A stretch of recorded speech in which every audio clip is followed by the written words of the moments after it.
Welcome back. As you know, I'm Eli, the computer guy, here for the Daily Blob, where we say, we want you to know it's not that mommy and daddy CEO don't love you anymore. It's really that mommy and daddy CEO never really loved you. They never actually really liked you. You are what destroyed their amazing sex life. Before you, they had an amazing, wonderful life, going out, having orgies all the time, and then they got you as an employee, and everything goes to hell. This really isn't a mommy-daddy issue. It's a you are a failure issue. And so anyways, it's another day in the tech industry. Eli, how do I get a job? Fuck off. Fuck off. I don't know what to tell you. If you want to learn how to solve problems, I can teach you how to solve problems. If you want to better understand which stack to deploy on, I can talk about that. If you want to know how to get a job in 2025, well, I've heard. They're always hiring bungholes out behind the 7-Eleven.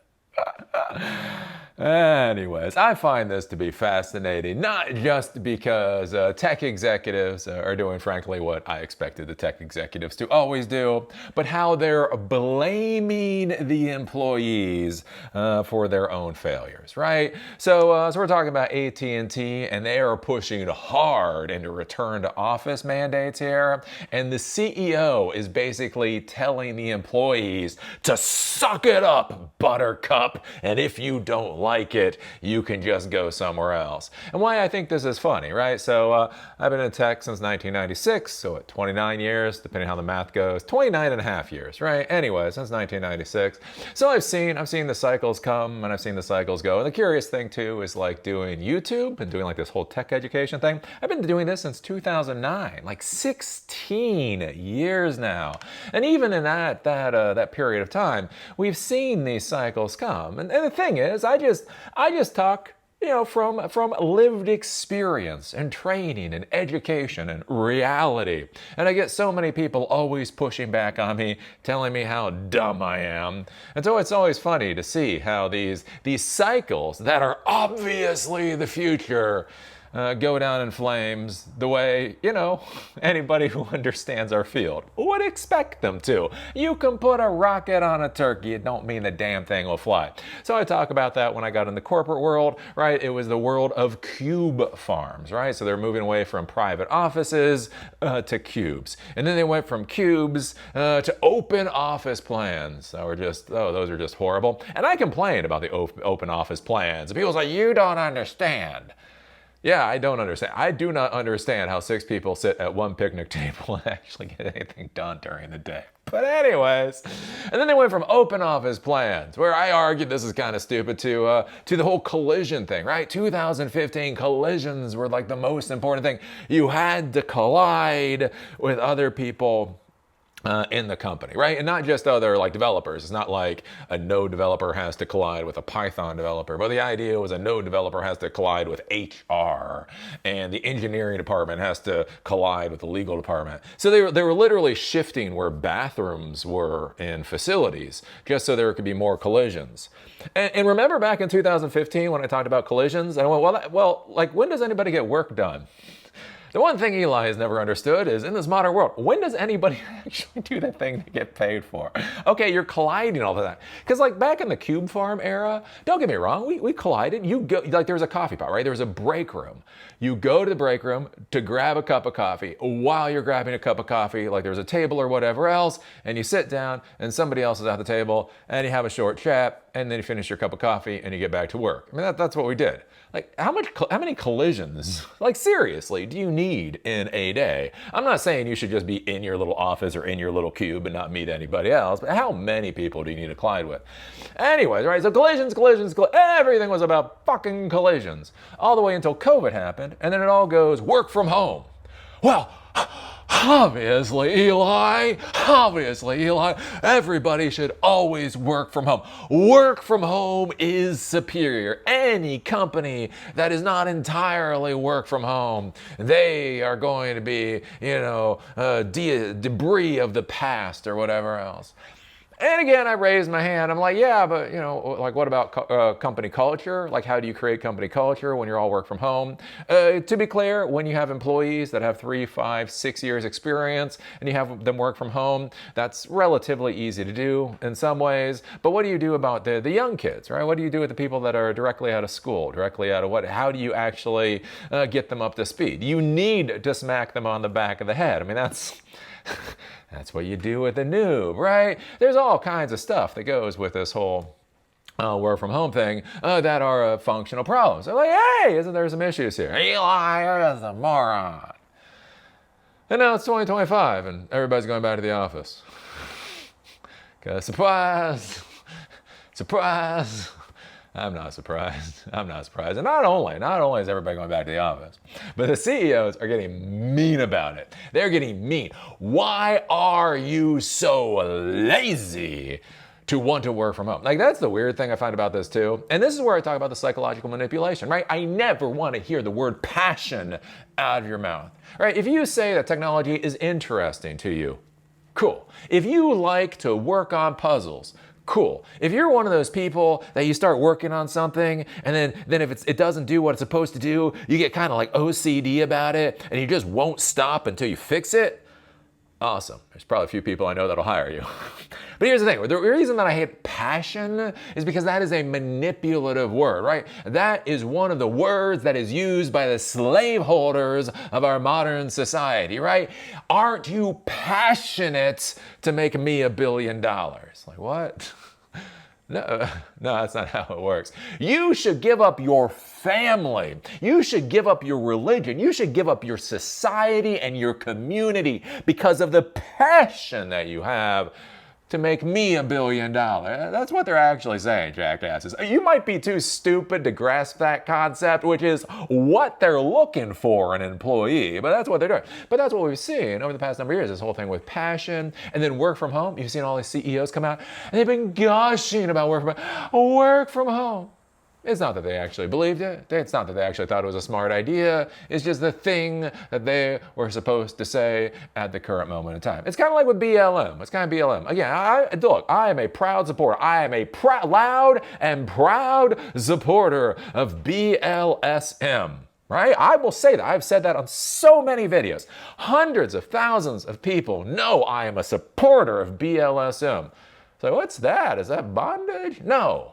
Black lives should matter. They should. In my heart of hearts, I know that black lives should matter. They do not. They do not. But they should. But one of the things is up, right? When we had the Biden administration, we had all this other stuff. BLM, right? Diversity. Diversity was everywhere. Apple was doing diversity. Like, all these companies are doing diversity. All of a sudden, it's weird. We get a new president.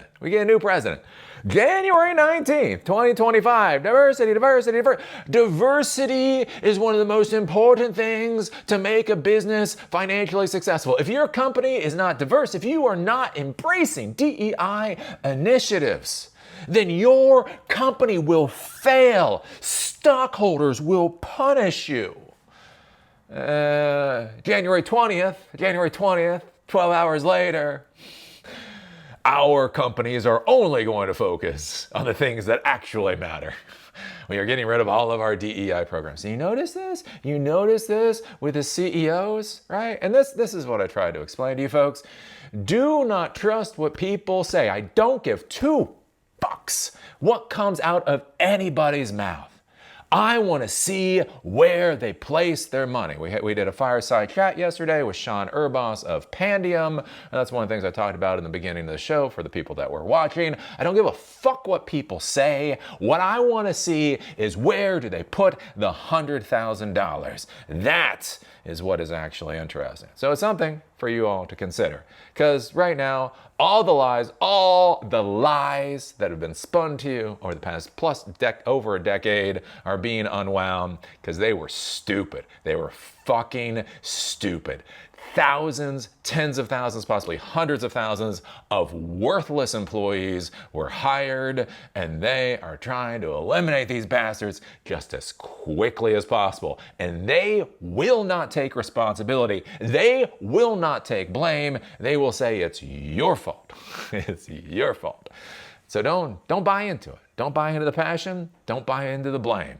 All right, jackass is going to be jackass. Anyways, we're talking about AT&T here. You will have a difficult time aligning your priorities with the company. AT&T's CEO tells employees to comply with 5-day office rule or leave. Yeah, how's that work from home going for you? Yep, so AT&T now, the CEO has come out and said, basically, if you're not willing to come into the office 5 days a week, well, I guess you're a lazy failure. But wait a minute, weren't we just told not that long ago that work from home was the best way to do business? Yeah, anyways. I try to tell you reality. I try to tell you every day. I come here to try to explain reality to you. And you know what I get? Oh my God, I get so much horse crap from 18-year-old idiots. But anyways, I'm gonna try. I'm still gonna try every single day. AT&T CEO John Stankey, is standing firm on the company's strict in-person work policies and says employees who aren't aligned with the direction of the company might want to reconsider their roles. In a memo obtained by Business Insider and sent to employees last week following AT&T's latest internal survey, Stankey acknowledged declining engagement scores and growing employee frustration amid sweeping operational changes, but he made clear the company has no plans to reverse course. Are the employees sad? Are the employees blowing snot bubbles? I guess they're gonna be too sad to continue working for us. If it's so painful working for this corporation, maybe you should quit. Something I will remind you here with quitting. If you are fired, you get unemployment insurance, right? I really want to hammer this shit home to you. This is the one fucking lesson to take away from all of this idiocy.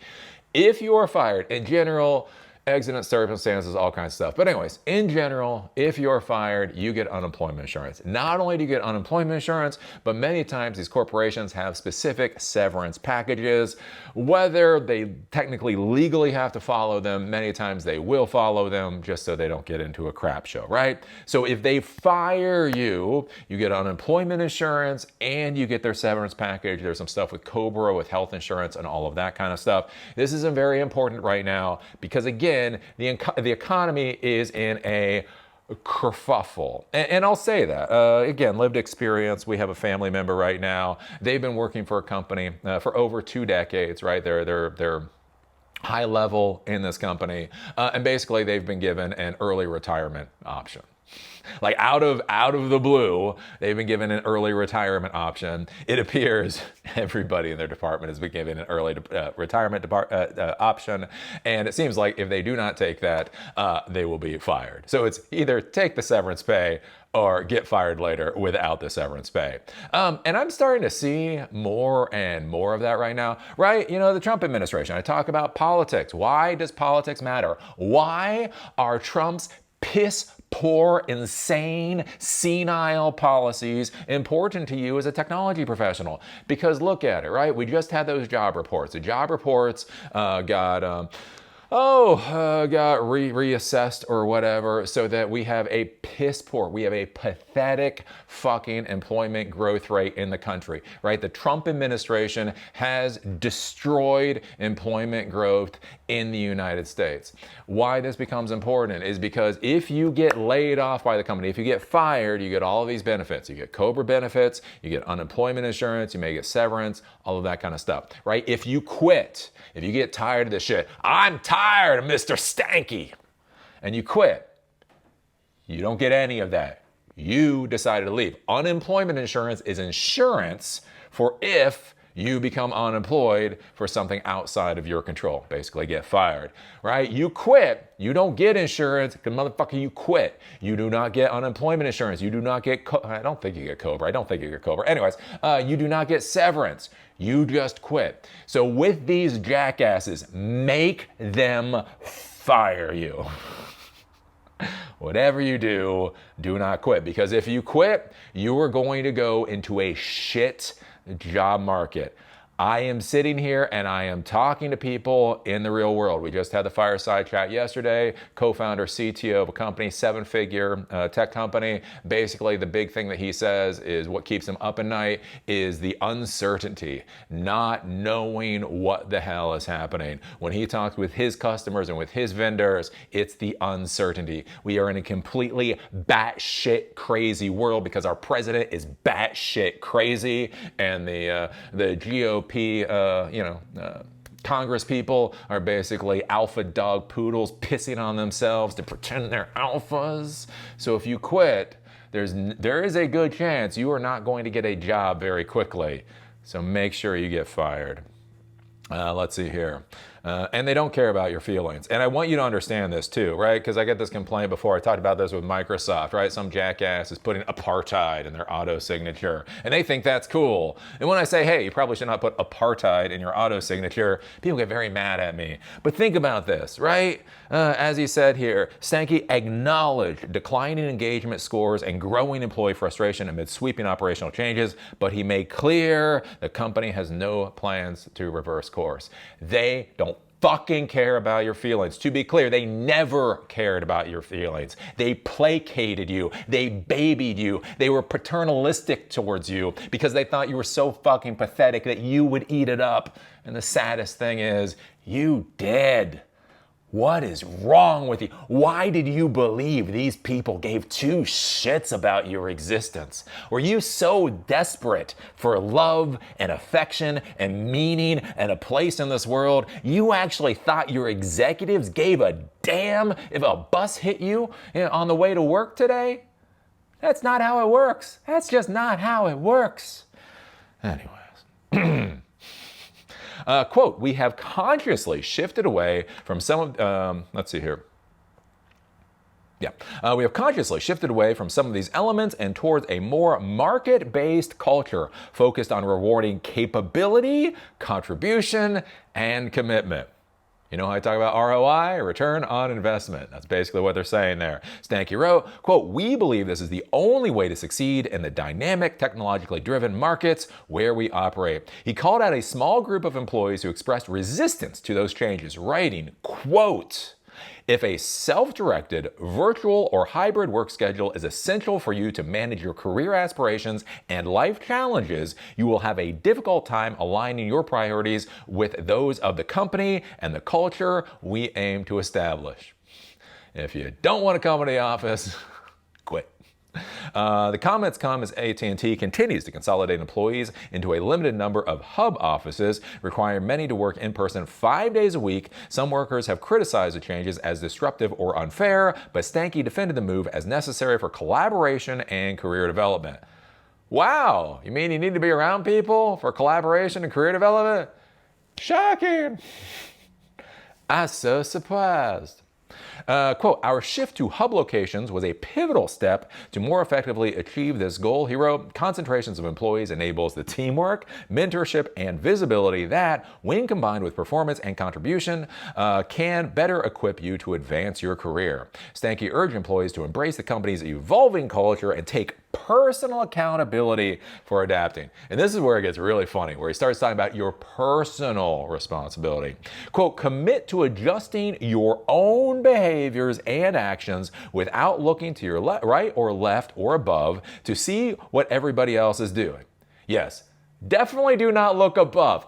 Definitely do not look up into the executive suite.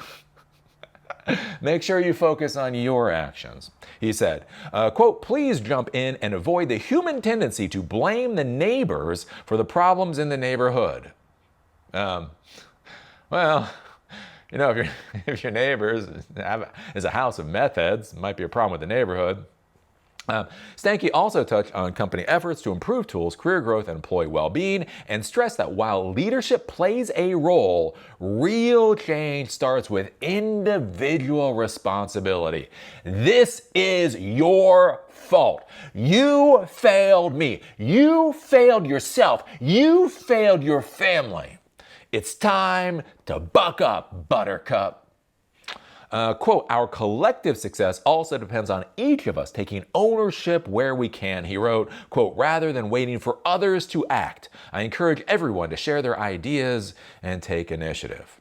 So that's what's going on in AT&T world. AT&T is a large tech company. Again, it's a blue chip company, so a lot of times we don't think about it as a tech company, but it is a large tech company, and they're moving back to 5 days, return to office policy. And their CEO, Stankey, is like, either do it or go the hell away.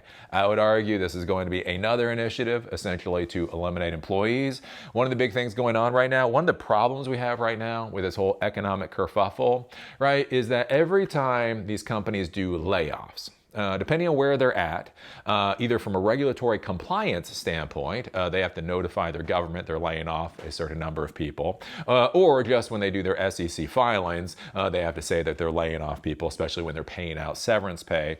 So one of the big issues you have with layoffs that are obvious is that can spook investors, right? Just like investors invested in companies because they're obviously successful because they're hiring employees. Don't worry about the revenue or profit or user growth. They're hiring employees. Obviously, they're successful. So the same reason investors invest, because they're obviously successful, they'll start pulling money out, right? It's called spooking the investors, right? If you start doing massive layoffs at your company, start laying off 100,000, 10,000 people, a lot of the investors are going to get scared. Oh, doesn't that mean that you're having a problem, that you're having a failure? And so that's where you see companies like Microsoft, right? Microsoft and Glassdoor and some of these other companies, they say it's because of AI, right? And they don't even say automation. It's very interesting, right? There is an argument for automation eliminating employees, but that argument's been around for 30 years, so of course they're not going to use it. Anyways, here's the thing. They don't say we have too many people and basically we're bleeding money because we have too many people and we hired way too many people that are basically worthless. Again, when I talk about these employees being worthless, a lot of people want to cry. How dare you call them worthless? Well, they are. I'm not saying they're worthless to their kids. Hopefully. I'm not saying they're worthless to their spouse. I'm not saying they're worthless in the eyes of the spaghetti monster. The spaghetti monster rains his noodly blessings on the CEO, the janitor, and the homeless person. The CEO does not. The CEO, you're worthless to the CEO. It's kind of that whole perspective type of deal. Anyways, I've talked about this, just getting rid of employees. And so like they blame AI because if they say AI, it makes them look like they're ahead of the curve. We're not laying off because the executives and CEOs were abject failures and hired too many people to begin with because that would be wasting money. No, we are eliminating the staff because we are at the forefront of the AI revolution. Ergo, we don't need as many employees as we needed before, right? That's what that's what a lot of these tech companies are doing. And so they're blaming artificial intelligence. And then once you get past that, the problem of what happens when we still need to eliminate employees, right? You need to eliminate employees. You don't want to spook the investors. You can't blame AI because you can't blame AI for everything, right?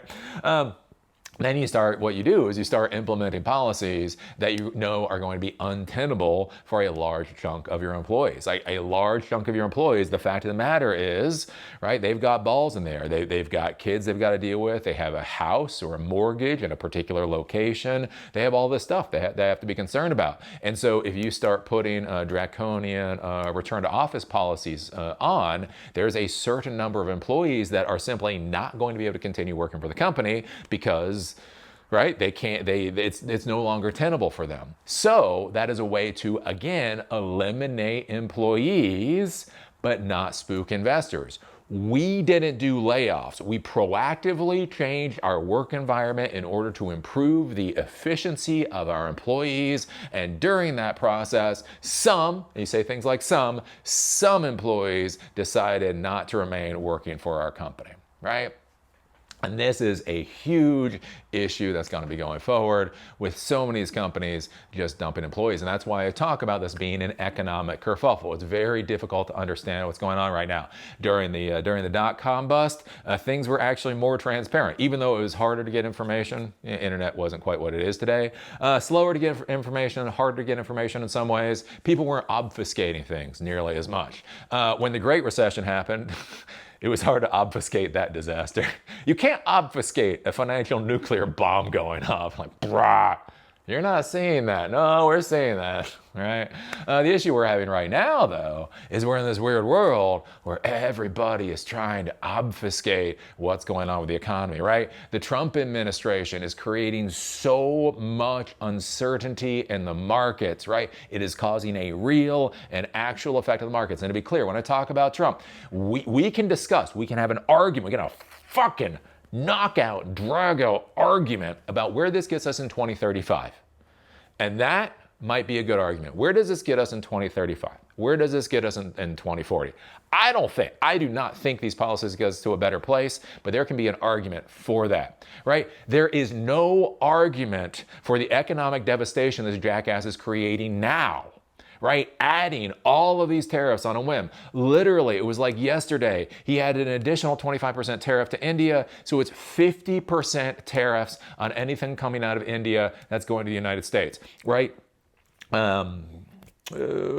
Steve Cook at Apple was trying to shift production of iPhones outside of China to other places so that he diversifies away from China. He literally diversified into India, right? India is now producing iPhones and such. And so any iPhones that come out of India are now going to get a 50% tax, right? The Trump administration is going to reach their hand into your wallet and grab 50% of anything that might be produced in India, right? That happened. That just happened, right? We have a trade war with Canada.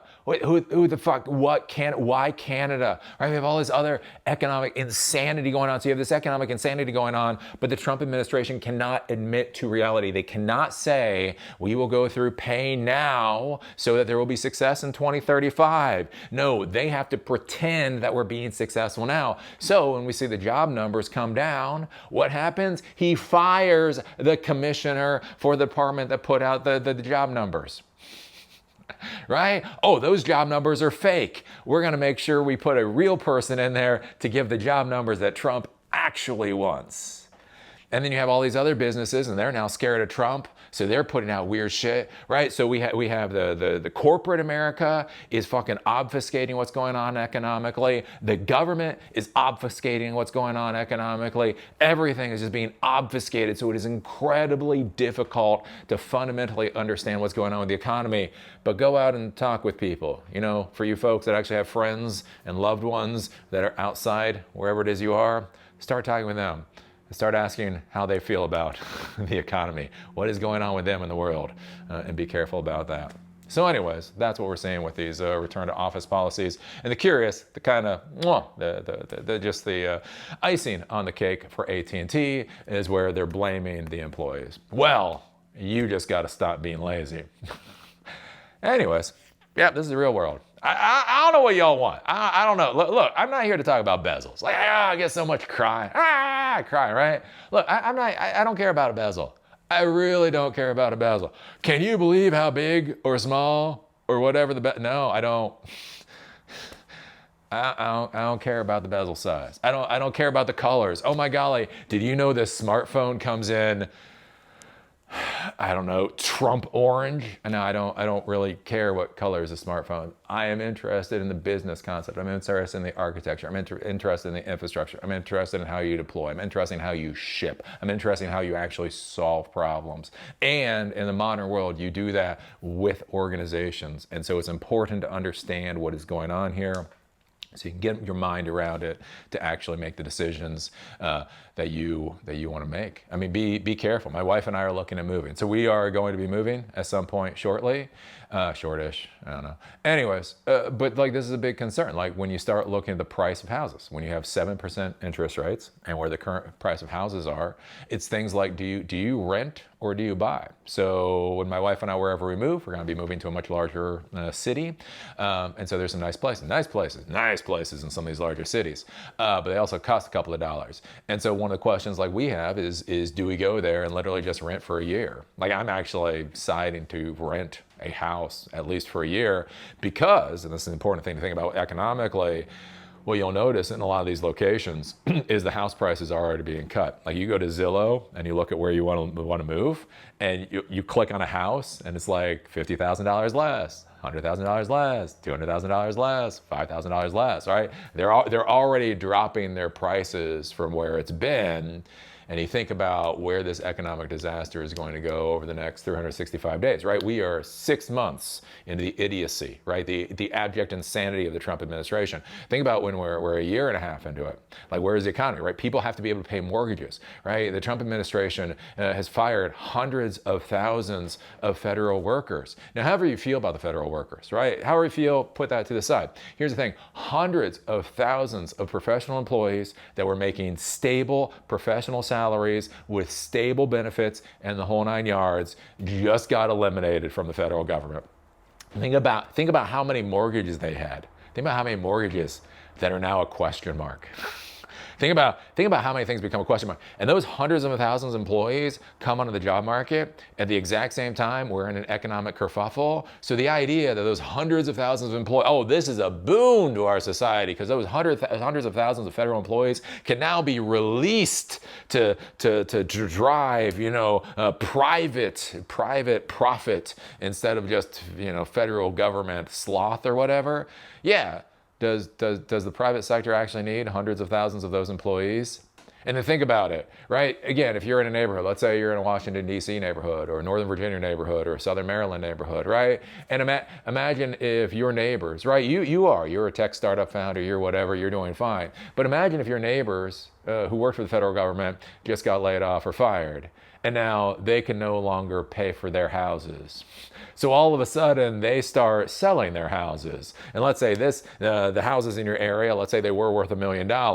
But now somebody needs to sell because they have this big ass mortgage they don't know how they're going to afford anymore. So they sell for $950,000.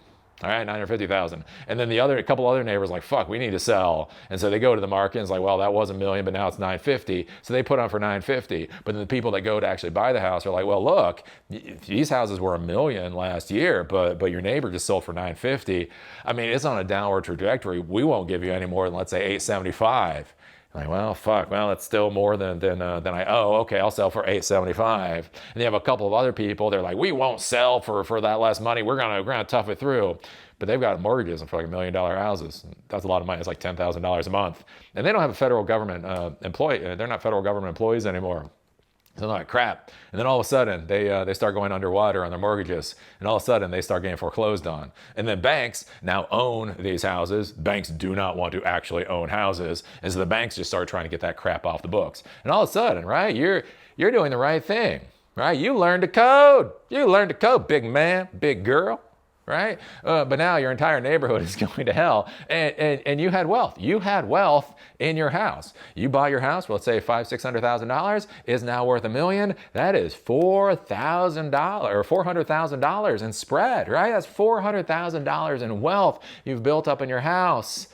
That went down to $350,000. Now it's like $300,000. Now it's like $200,000. Now it's, oh shit. Oh, right. This is why all this stuff actually matters to adults, right? Anyways, that's what I got to say. What do you think about this? What do you think about AT&T's return to office policies and how brutal that CEO is? Put your thoughts down below. Give us a thumbs up, give us a thumbs down, leave us an amazing comment or a horrible comment. Tell me how horrible I am for reminding you about reality. Put it down below. Don't scream at the screen. type it in the comments like a real alpha dog does. Do remember silicondojo.com exists. We're doing another 5-star chat next week with the VP for AI models at IBM. So we're going to be talking about what IBM is doing with AI, what they're doing with models, that type of thing. You can go to silicondojo.com. You can sign up for silicondojo.com, and then you can RSVP. Basically, these are Zoom sessions. During it, you can ask questions. That's basically what it is. With that, see y'all later.